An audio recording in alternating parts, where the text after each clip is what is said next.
আসসালামু আলাইকুম রহমতুল্লাহ বারকাত। সত্যের সাথে সত্যের পথে চ্যানেলের পক্ষ থেকে আপনাদের সবাইকে স্বাগতম। আপনাদের সাথে আছি আমি মোহাম্মদ আমানুল্লাহ। তো ব্রেকিং নিউজ আপনারা দেখছেন, ব্রেকিং নিউজ। নাসির ও তামিমা লাইভে এসে বলেছেন তারা লিগ্যাল ইস্যুতেই বিয়ে করেছেন, সুতরাং এটা নিয়ে যেন কেউ আর তাদেরকে ঘাটাঘাটি না করে, এই কথাগুলি বলছিলেন নাসির এবং তামিমার আইনজীবী।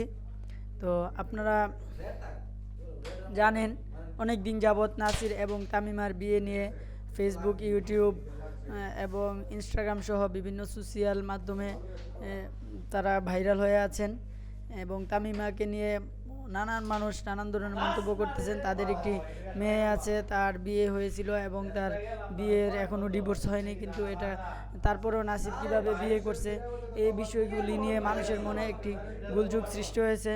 যেহেতু নাসির বাংলাদেশ জাতীয় দলের একজন ক্রিকেটার, সেক্ষেত্রে তার অনেক ভক্ত এবং শুভাকাঙ্ক্ষী আছে, তারা এই বিষয়টি সহজেই মেনে নিতে পারছে না। সেজন্য তারা আজকে লাইভে এসে মুখ খুললেন। তারা সংবাদ সম্মেলন করে জানিয়ে দিলেন যে তারা যে কাজটি করেছেন তারা লিগ্যাল ইস্যুতেই করেছেন এবং শরীয়তসম্মতভাবে নাসির তামিমাকে বিয়ে করেছেন আনুষ্ঠানিকভাবে।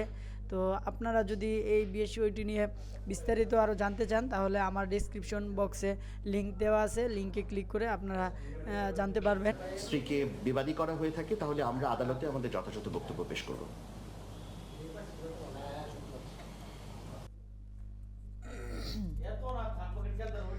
আর যারা নাসির তামিমাকে নিয়ে বেশি সমালোচনা করেছেন এবং তামিমার যে সাবেক স্বামী তাকে ডিভোর্স দেওয়া হয়েছে কিন্তু সে বলেছে ডিভোর্স দেওয়া হয়নি, সেই কারণে তার বিরুদ্ধে তারা অ্যাকশানে যাবেন, লিগালি অ্যাকশানে যাবেন।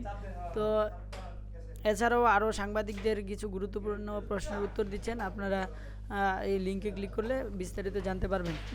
তো আপনাদের যদি এই ভিডিওটি ভালো লাগে অবশ্যই আপনারা এই ভিডিওটিতে একটি লাইক করবেন আর আপনাদের বন্ধুদের সাথে ভিডিওটি শেয়ার করে ছড়িয়ে দেবেন, তাদেরকেও এই লাইভটি দেখার সুযোগ করে দেবেন। সবাই ভালো থাকবেন। আসসালামু আলাইকুম রহমতুল্লাহ বারকাতুহু।